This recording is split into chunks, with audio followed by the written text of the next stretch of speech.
We eat that stuff up. Pig runs out of gas on us, so we have to leave to pick our horses.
Dial in, but he doesn't have the input. Listen in. So, looks like we'll be doing it this evening.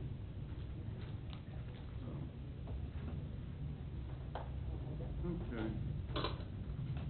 Well, good evening, everyone. It's 6 o'clock. We've, as it turns out, we're down a council member who is traveling. Council Vice President Steve Shute is on an airplane as we speak. And Todd Winters has already informed us that he's probably going to be a couple minutes late. But, hey, when we're talking about a couple minutes, he means a couple of minutes. So, you made it just in time, pal. Very good. So, we do have quorum available in this work session, but we're going to start this evening with a discussion about economic development policy in order to promote economic development and fiscal stewardship. And I want to welcome Herb Hardwick from the Hardwick Law Firm, who's here to walk us through some things this evening. And we're going to go straight to you, Herb. So thank you so much for coming this evening. Welcome and good evening. Good evening, Mayor, members of the council. I'm Herb Hardwick of the Hardwick Law Firm. It is indeed a pleasure to be here. I'm a practicing attorney. I've practiced for 25 years. I'm the founder of the Hardwick Law Firm, and our firm does work in Missouri, Kansas, Illinois, Indiana, Connecticut, New York, Texas, and Louisiana. We specialize in real estate transactions, development, and finance. We serve as counsel, TIF Commission counsel to the City of Kansas City, Missouri. We serve as counsel to the Port Authority of Kansas City. We also do tax increment financing work for the City of Chicago and the City of St. Louis. We have a rich background in this particular area. It is indeed a pleasure to be here with the City of Gardner today. You're at a great point. You just completed your comprehensive plan in 2014 that set forth some exciting things that the city has in store. Coupled with that, you have established an economic development strategy that highlights 7 points. And I'd like to just reiterate those because they serve as a framework for our discussion this evening. Those 7 points are as follows: to continue to develop and maintain a quality community with character to create a community that people don't want to leave, to build an image and identity as a business-friendly community, to recreate downtown as a destination, utilize existing assets, be development ready, and to diversify the economic base. Those are the 7 points or principles that have been established by your task force and this governing body. In order to take advantage and to achieve the economic development initiatives that have been outlined, your team has asked us to take a look at incentives. As we all know, incentives are critical for economic development. Incentives have been critical in the establishment of many communities throughout the United States. Incentives are not new to Gardner. In fact, you have used over the past several years tax abatement, tax increment financing, special benefit districts, and you have also utilized industrial revenue bonds. Just to talk about each one of those very, very quickly, tax increment financing, when a developer comes into a city, they're typically looking for an area to develop. They're typically are going to do that in a blighted area. They will go in and build a new facility, and the taxes that are generated from that new project are considered increment. Those taxes are typically reinvested into the project, and the developer has an opportunity to capture those taxes by making a request for reimbursement of certain eligible redevelopment costs, such as the cost of land, the cost of construction, so on and so forth. When the developer is able to recapture those costs, that has the net effect of lowering his cost of development and increasing his return over a period of time. Therefore, that tool becomes very efficient for developers because it allows them to leverage their dollars with respect to new projects. Tax abatement is similar in that with respect to the creation of new businesses or expanding businesses, dollars that are used in a new business to purchase land, create a new building, or equip that building are typically eligible for tax abatement if new jobs are associated with that project. Therefore, those items, the building, the land, the equipment, becomes tax exempt in that particular context. The other side of tax exemption is associated with industrial revenue bonds. When a local government issues bonds for the purpose of generating funds to help buy land, build a manufacturing facility for a new company, those facilities are typically tax exempt under Kansas law. Again, that becomes another incentive for a developer to come and to utilize in a particular setting. You also have another category, special benefit districts, and these are pretty neat because with special benefit districts, a city has the opportunity to issue bonds, typically general obligation bonds, and those bonds are used, the proceeds of those bonds are used to build infrastructure for a particular or designated area. Once that facility is created, the property owners in that designated area are assessed, and that assessment is utilized to pay down the principal and interest on those particular bonds. These are all incentives that the city of Gardner has used, but there are other incentives that are also available to it. You have community development block grant funds, that is dollars that are accessed through the federal government. Those dollars are used for gap financing. Specifically, those monies are loaned to developers, sometimes to buy land, or sometimes those monies are loaned to developers as a soft loan in order to help subsidize or enhance a particular property. Sometimes a developer or a city may have a tract of land that is contaminated. At that point, you may be able to qualify for brownfield funds that are eligible to come in and, in effect, be available to help remediate the cost of remediation associated with contaminated fields. So that you have a list of incentives that are available. But the thing that's interesting, and in your materials, there's a chart that shows incentives for the city of Gardner and surrounding communities. And it outlines, it kind of underscores the fact that the city of Gardner uses a handful of incentives. as compared to other cities. Cities of Lawrence, Topeka, city of Olathe, and Overland Park in Kansas use a much broader range of incentives as they are preparing and trying to facilitate economic development. It kind of begs the question, should the city of Gardner consider expanding its universe of incentive tools? Let's go to a couple of case studies which may underscore this point.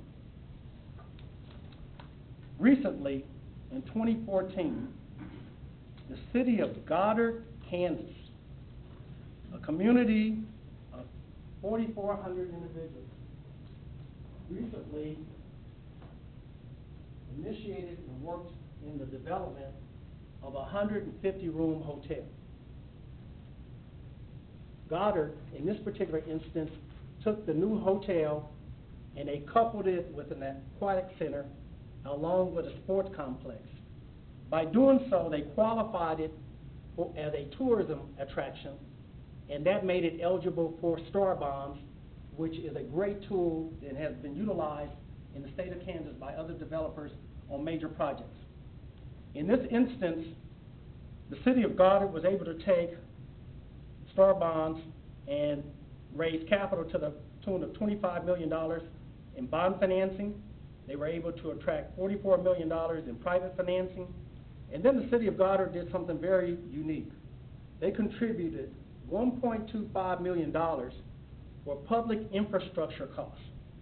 Now you have to ask yourself, this is a community of 4,400 folks.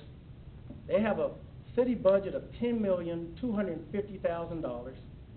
They have 34 employees. And the question becomes, how can a small city commit $1,250,000 in financing for public infrastructure? That $1.25 million represents approximately 1/10 of their operating budget. Question for the council. Given this skeletal understanding of this project, would you think that Goddard, from an economic development standpoint, is aggressive in their profile, moderate, or conservative? Would anyone venture to take a stab at that question? I'd say that's a moderate approach, actually. You think it would, and Mayor, why would you say it's moderate? Well, considering, $44 million in private equity financing, another $25 million in STAR bonds, just between the two of them, that's nearly $70 million. To put $1.25 million of skin in the game, to get that kind of financing, to get that kind of project, seems reasonable and responsible, actually. Okay. Let's juxtapose that project with another project. In the city of Topeka in 2014, the city of Topeka was able to work with the Morris Chocolate Factory, and they were able to construct a 500,000 square foot, $270 million manufacturing plant.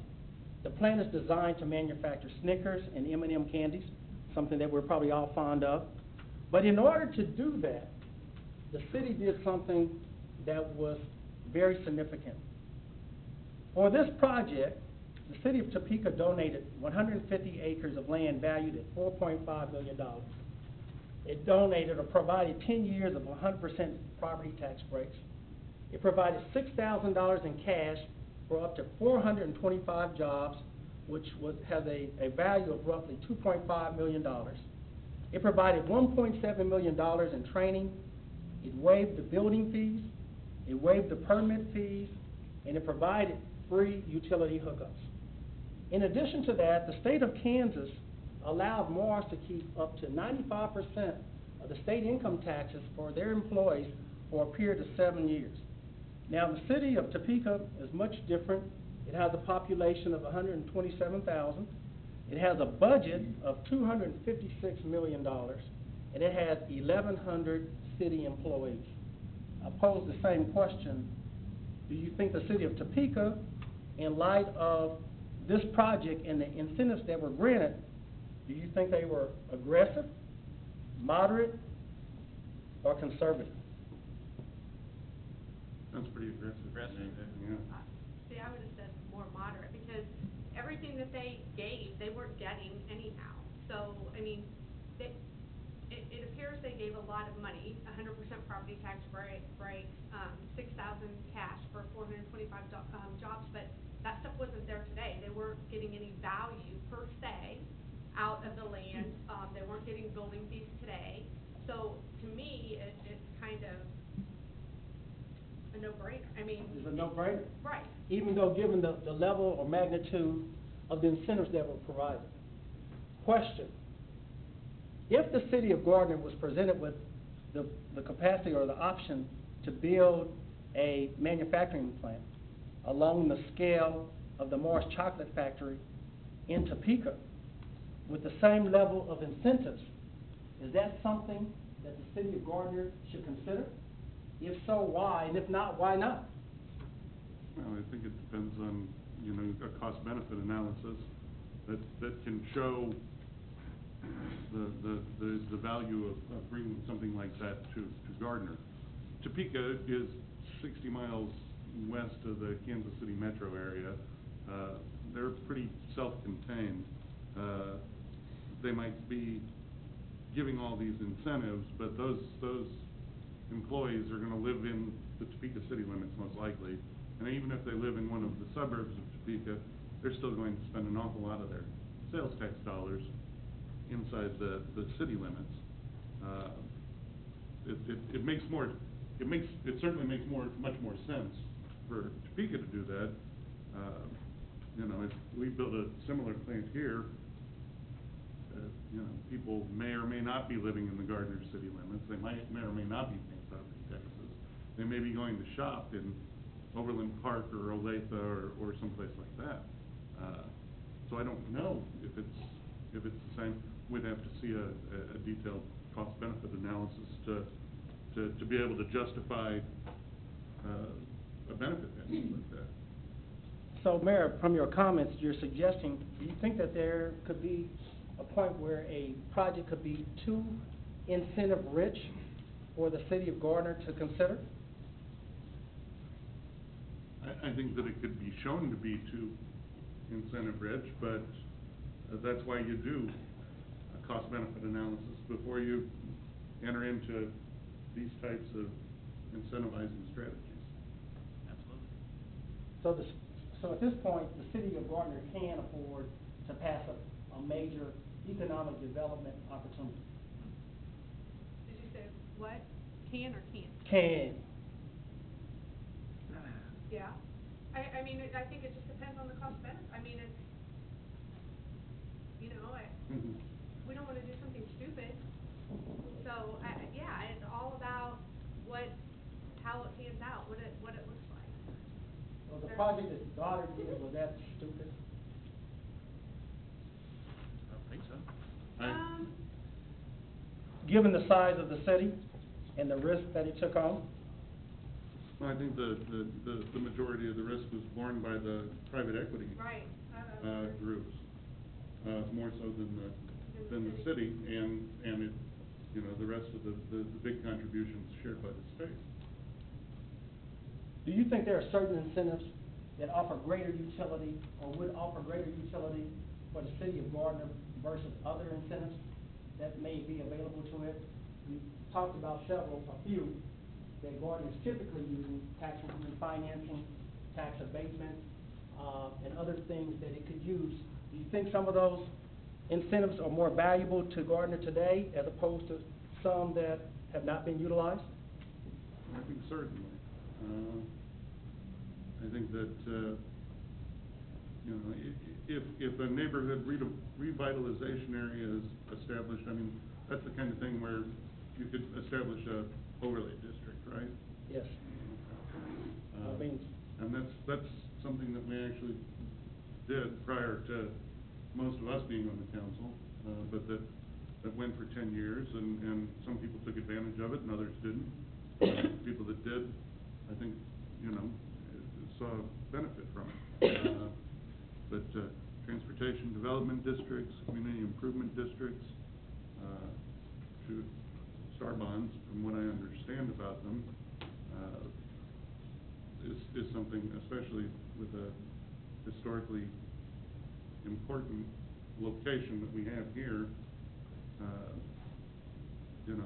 If we were to have a Trails West Museum project, that would probably get us qualified for a star bonds project, and if you could package that with some downtown redevelopment, and maybe reach out to our friends at the Fair Board to do something to make that facility so that you could use it more year-round.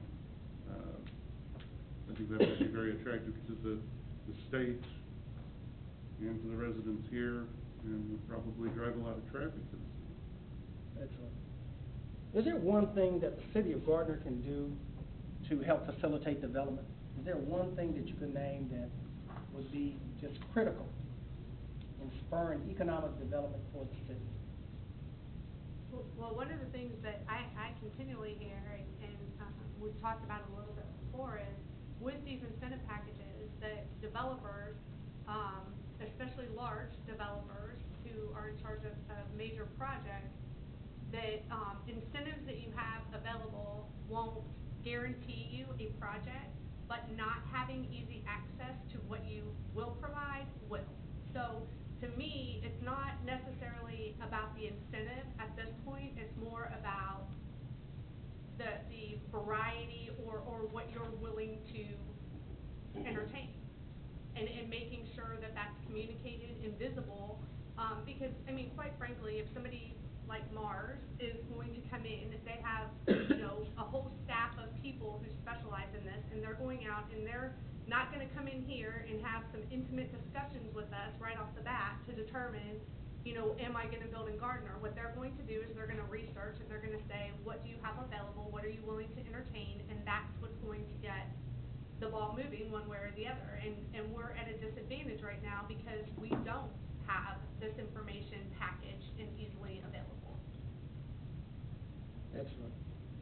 Any other comments regarding that? I think that was a great response, Councilman, that based upon our comments from the task force, you'll see a little bit later that, and you think you participated, that was a core issue that came to light during that discussion. What are the key considerations that the city of Gardner should consider when offering incentives to developers? What are we looking for? What are we looking to do? How do we get them to the table? Go ahead. So, we'll rephrase the question again. What was that? Sure. What are the key considerations should the city of Gardner think about or present when they're trying to attract developers to this community? What do you think will bring them here? Beyond just the typical incentive? Yes. Yeah. I think community, schools, available workforce is important as well.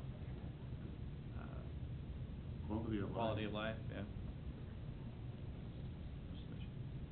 And easy access to interstate transportation and railroad transportation, and not just one, but two airports, one within the city limits and the other just outside. The benefits that we have, the features and benefits that we have are many. We've got an awful lot of shovel-ready property because we built a lot of infrastructure before the economic downturn, and some of that hasn't been built out yet.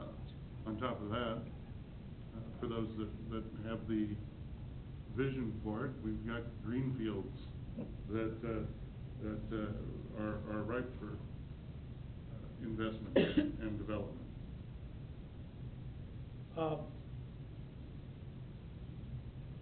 Is there a certain level in terms of scope and size or magnitude of projects that the city should consider?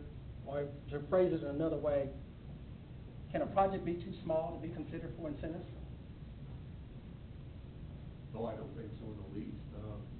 It's just, we spoke about it a little bit, each one carries its own merits and rewards and its own risks. So although it may be a small in scope, the reward from that, whether it's quality of life, or whether it's job opportunities, or whether it's actually just the wage that's paid within those jobs, all measured in, it doesn't need to be sometimes the number, but the quality of that. So, I don't think we can, we're certainly not in a position to exclude anything from any list, let me put it that way. Maybe that's the best way to put it, we're not in a position to say no to anything at this point without careful measurements to be able to analyze that and really understand the quality of the investment and the return on that investment. The city, as we initiate our discussion, is at a pivotal point. And we're trying to determine what's most important with respect to your economic development strategy. What are your priorities? And so the question is, I'm going to throw out a few things. I want you to help us prioritize those items in terms of what's most important to the city of Gordon. Job creation, diversification of the tax base, the pursuit of a specific retail or market segment, the location of certain types of businesses in different areas. Any of those things carry any weight? I think the I think they're diversification of all- the tax base is Right. important, absolutely. That'd be my number one, but I think they're all pretty important. Yeah, and jobs are important, the traffic flow outside of going over to I-35 and heading northeast every morning is profound. Well, that particular item feeds from the other three. I mean, you won't be able to achieve that one without having the other three come along at the same time. So if you achieve that, all the rest will come into play. There'll have to be more jobs. They'll have to hit in the areas that we need it to from a traffic standpoint for what they're going to invest in. And so that one obviously is the most critical because it feeds the rest. And yeah, we've got a lot of issues when it comes to our sales tax dollars going to cities other than Gardner. I call that leakage. Yes, Yes. we've got a problem. There's people that can speak to that better than I can, but I mean, it's hard to rank any of those. They're all tremendously important.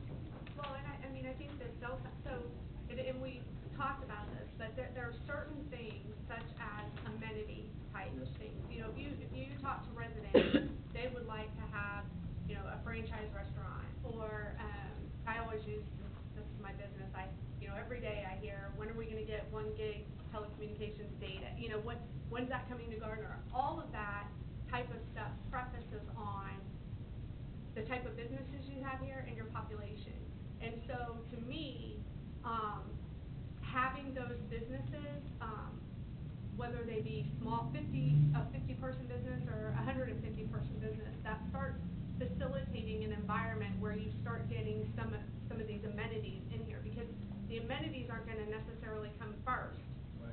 You're going to have either a workforce or a residential population here to support it. So, emphasis on commercial development coupled with a multifaceted economic development strategy where you're trying to address several issues simultaneously, I think is what you might be saying. Because Yeah. they're all high I would- priorities. Yes. Yeah. Anything else that we should talk about with respect to priorities, with respect to incentives, the use of incentives or application of incentives, as we could try to create a framework for a policy for the council to consider? Well, I guess I do have a question, and I mean, this is pretty basic, but, I look at all the incentives, and Topeka, of course, has the most, based on what you have, and I know some of those are unique to Topeka. Yes.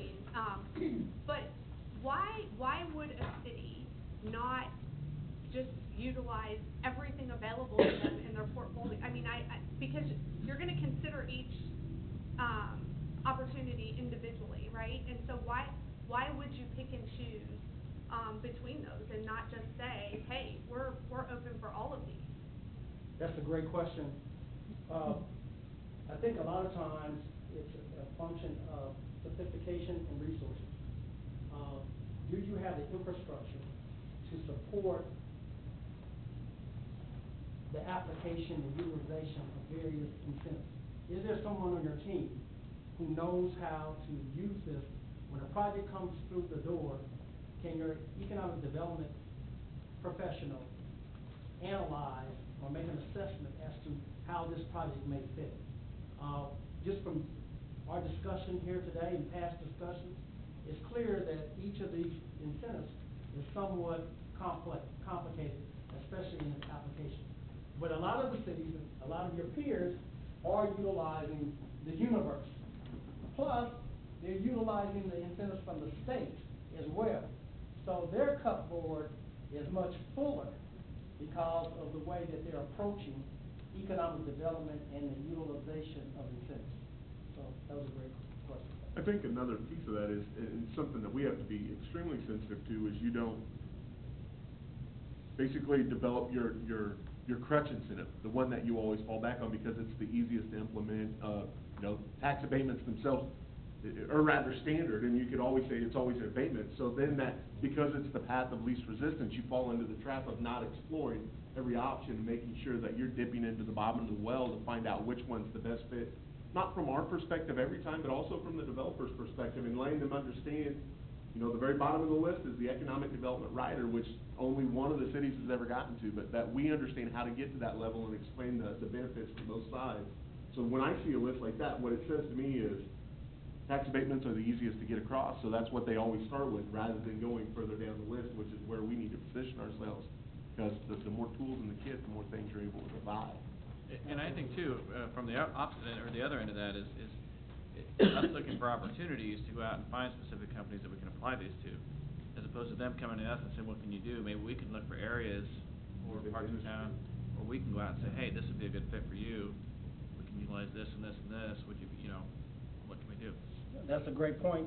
A lot of the incentives offered by the state are catered toward job creation, commercial development, residential development. It kind of depends on what you need, and they have a tool to try to fit that. So, to your point, that's an excellent way to approach it. And I think if you were to take that approach, that there may be more opportunities available. If we can, we want to recap what we've gone through to make sure that we are tracking the council on the various comments that you've made today. And then we're going to talk about briefly what your task force said, which should be very interesting.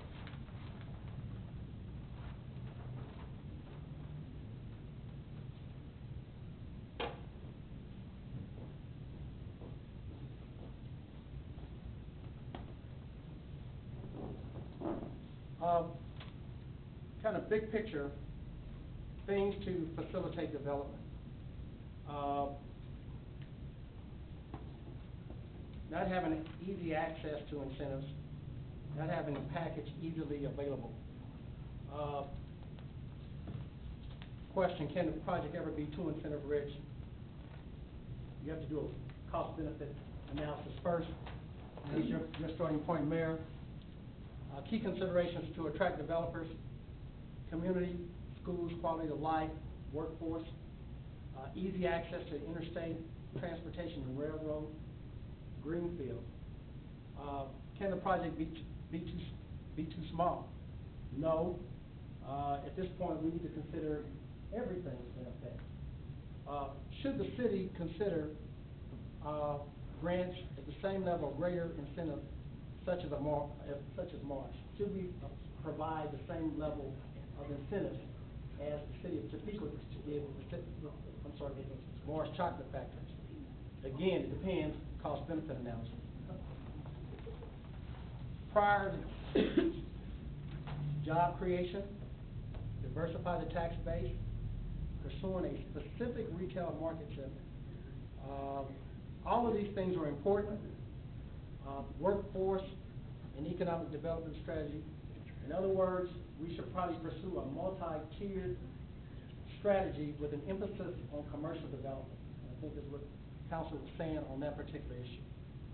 We're going to compare what you said today with that blue ribbon task force that you have, which was the engine behind your economic development strategy, And by the way, you had a great forum last week, who came in and provided great insight on this topic as well.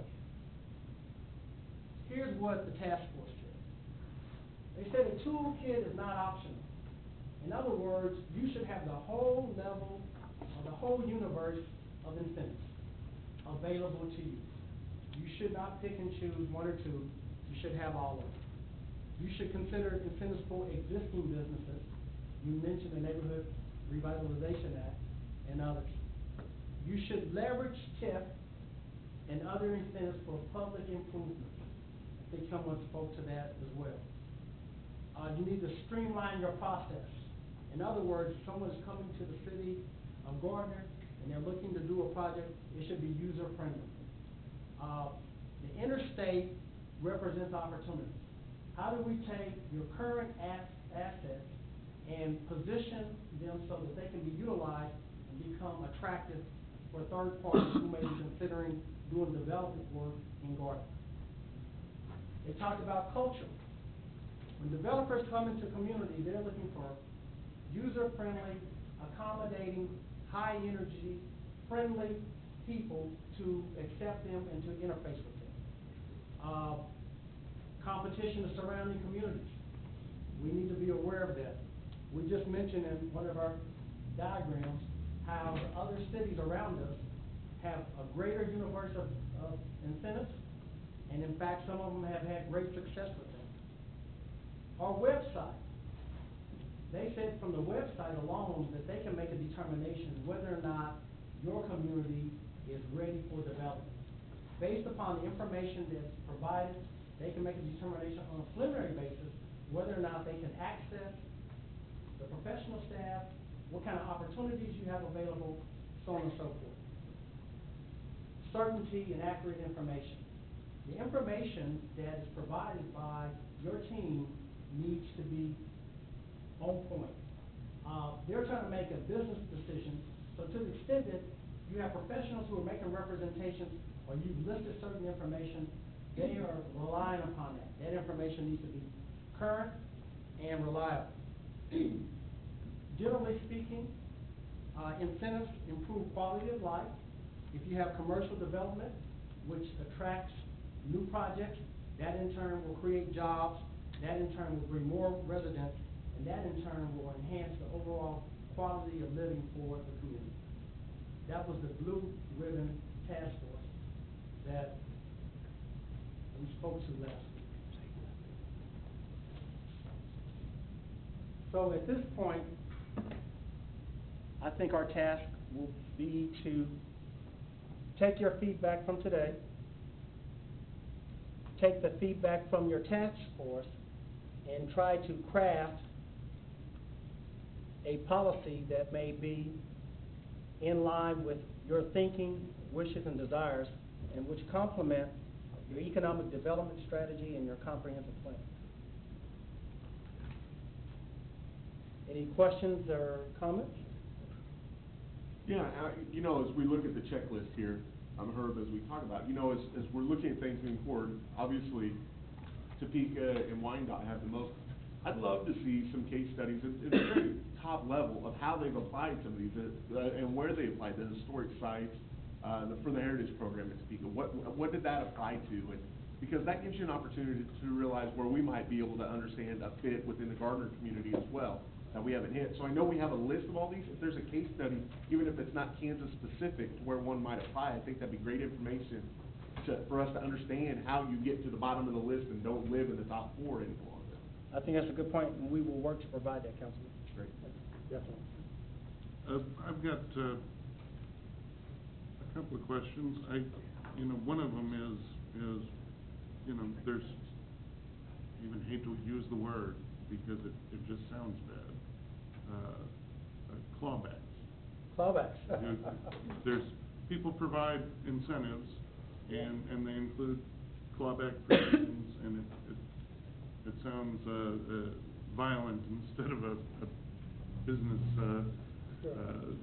negotiation. But and I think that some of the panelists at the symposium last week talked about, this is not something that is unheard of when people are trying to negotiate new developments, they're not necessarily put off by it.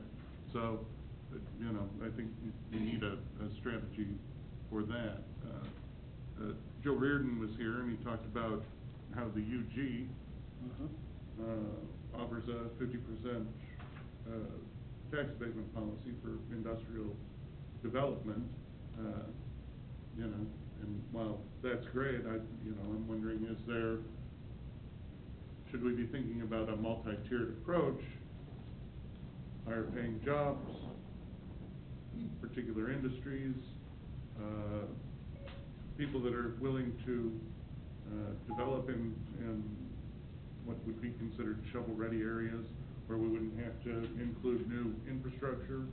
And can we craft something that's easy to understand so that we don't lose them just when they get to the website?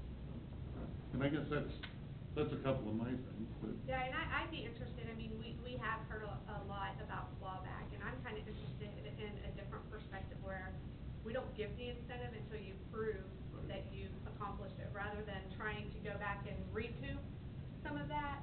How can we build kind of a tiered approach? So let's just say it's jobs. If somebody says, listen, we're gonna provide 400 jobs, chances are pretty good that's not gonna happen tomorrow. So how can you build an incentive plan that says, okay, when you hit 100 jobs, you know, you get a 75% tax rebate, you know, something versus us trying to have to go back and recoup. By all means, City of Kansas City, Missouri, they have an agency up under their Economic Development Corporation called Enhanced Enterprise Zone, and they have a structure such as that in which developers apply for tax abatement, and the tax abatement is provided based upon their successful fulfillment or creation of jobs over a period of time. So they scale it, and if the corporation or the developer is not successful, then they roll back those particular benefits. So that's an example. Yes, that's definitely something that's being utilized, and clawbacks have become so important these days because when you're given incentives, you are committing and allocating resources. And so if you give these resources to developer number one, and if he or she cannot perform, and developer number two had a project that was ready to go, now you are foregoing certain economic benefits that could have accrued to the city, but for the fact that you selected developer number one. Right. Therefore, it's not uncommon to have the ability to terminate those benefits or to roll them back in order to reallocate those benefits in a different way or to a different project. So both of those are great points, and those are being applied in the marketplace today. What about, I think we heard a little bit about, and I'm not sure where this falls under, but, so we spent a lot of time, at least in the task force, talking about small businesses, the existing businesses, and the fact that anytime you offer incentives, I mean, some business owners will say, listen, we get the benefit of that, it drives more traffic into us, so it's better. But then there's some that say, you know, I'm not getting the same thing, I'm trying to run my business, and yet, you know, you're giving the farm away to these. What about options for some sort of small business revitalization fund? So you have a company that comes in and you say, okay, you'll get whatever, an abatement or what have you. However, you have to put $5,000 or $10,000 into this type of small business reinvestment. I mean, are those types of things used frequently and available? And if so, where do they fall? They are used. They're not as popular, as you can imagine, because they don't get the attention that the larger projects get, the glitz and all of that. Some cities that are fairly sophisticated because they understand small businesses, 70% of small businesses, create and drive our economy, so they're vital. So they haven't come up with very good incentive programs for small businesses, but I think that we could craft something that would be helpful in this environment in particular. So let us take a look at that and see what we can come up that might be applicable for Gardner. Okay.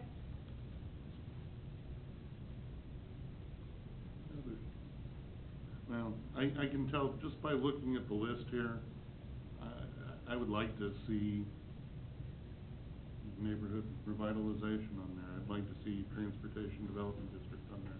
I'd like to see community improvement district on there. I'd like to see Starbottom Okay. on there.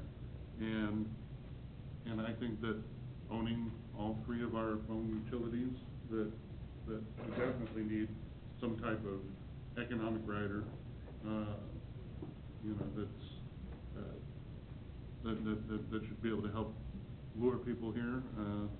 And at the end of the day, we want to incentivize people, we want them to come here, but it needs to be fair for all the stakeholders, not just the stakeholders in the particular project. Absolutely.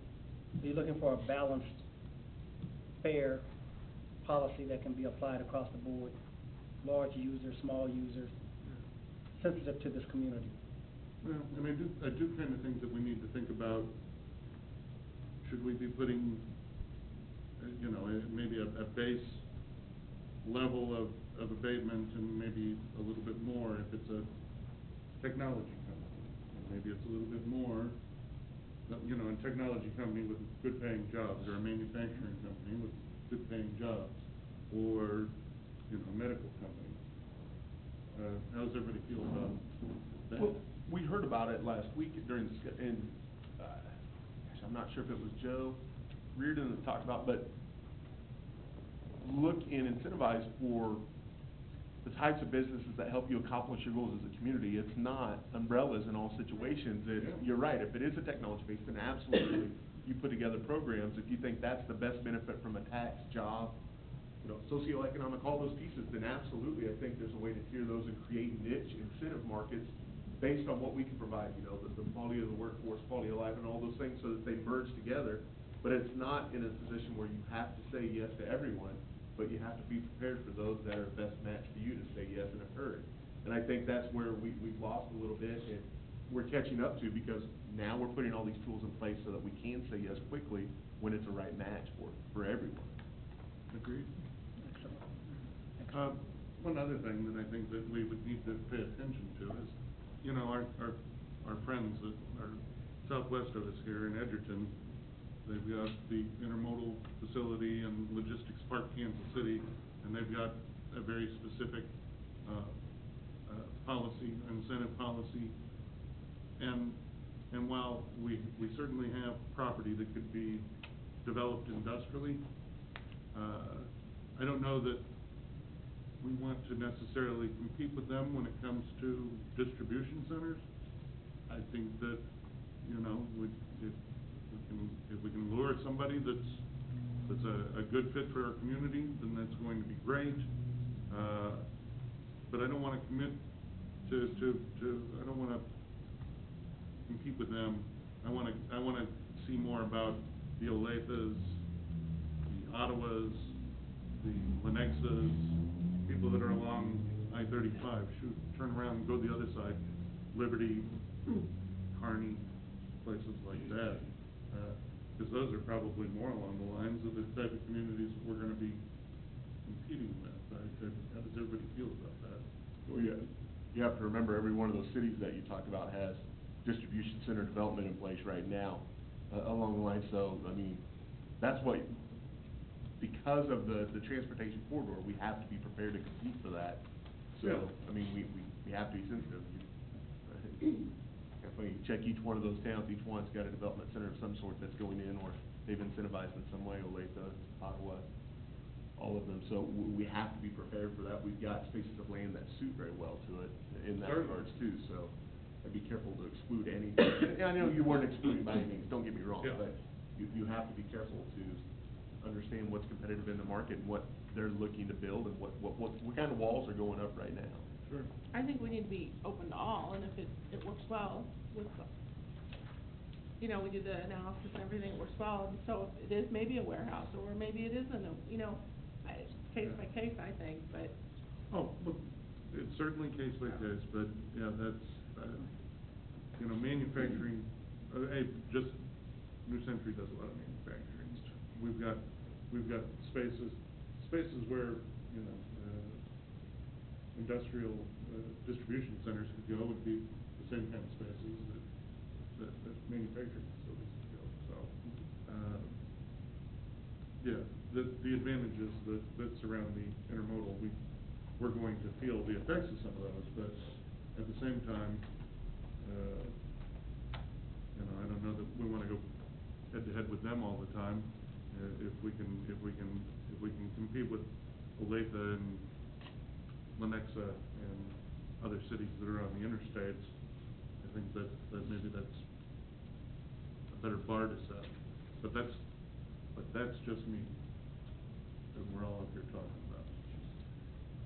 I mean, I'm just, you know, I'm open to any opportunities as long as it's beneficial, so, you know, not focused specifically. I also, did wanna focus a little bit on the downtown area as well, and some options for that, because I think that feeds a lot of other things, is, you know, a vibrant downtown attracts business, attracts workers, so I think there's a lot of opportunity there, and so I'd be interested to see some options and things we could do with that area as well.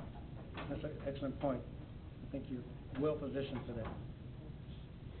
Okay, I appreciate the opportunity to come before you. We're gonna go to work and see what we can come up with, and I'm sure we'll be back in touch very, very soon. Thank you for your time. Thank you very much. All right, everyone, we've got about 10 minutes, and we'll come back and get started with this evening's council meeting.